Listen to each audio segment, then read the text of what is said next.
From Grand Chiefs to mayors to members of Parliament, participants from across North America assembled in Ottawa on National Aboriginal Day 2006 to attend the signing ceremony of the Covenant of the First Peoples of Canada. We blamed the white man for broken treaties.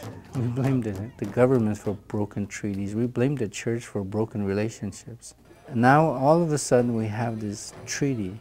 The onus of covenant keeping is on us. There's no one to blame.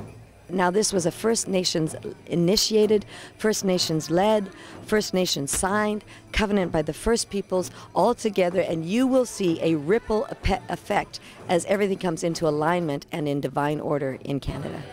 Never before have the First Nations, Inuit and Métis pledged to bond together as one through their faith in Christ or committed together to embrace non-Native Canada. And as a leader, as a Grand Chief, I know about treaties.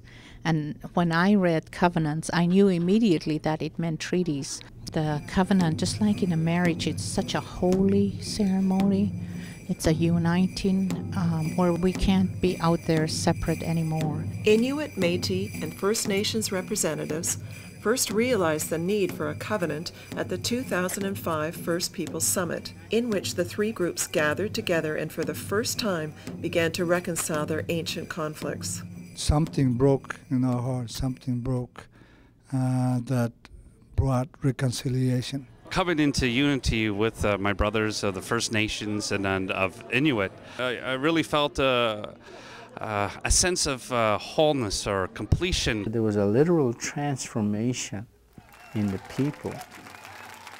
With your prayers, members of Parliament were among the government, church, and community leaders who witnessed the signing ceremony.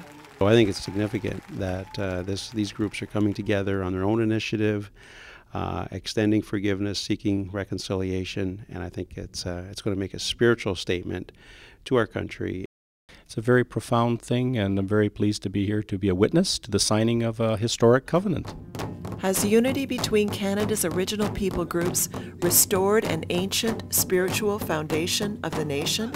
And if so, what kind of effect might that have on Canada's future? When we uphold the covenant, there's blessings and the protection of the Lord. I felt a protection came over the nation, this canopy of protection onto the governments, onto our borders, onto the church across Canada, into the First Nations, the reserves. Well, the amazing thing with reconciliation and covenants is that it unlocks doors that were shut for a long time, and God has been walking in this nation for a number of years now, bringing His church to a whole new dimension, and tonight is one of the key steps in that whole journey where the Lord is bringing a completion in the nation, in the church, to pour His Spirit in the midst of us. So it was a crucial moment tonight to have all the First Peoples locked together to be able to embrace the rest of the church for the release of nations across the earth.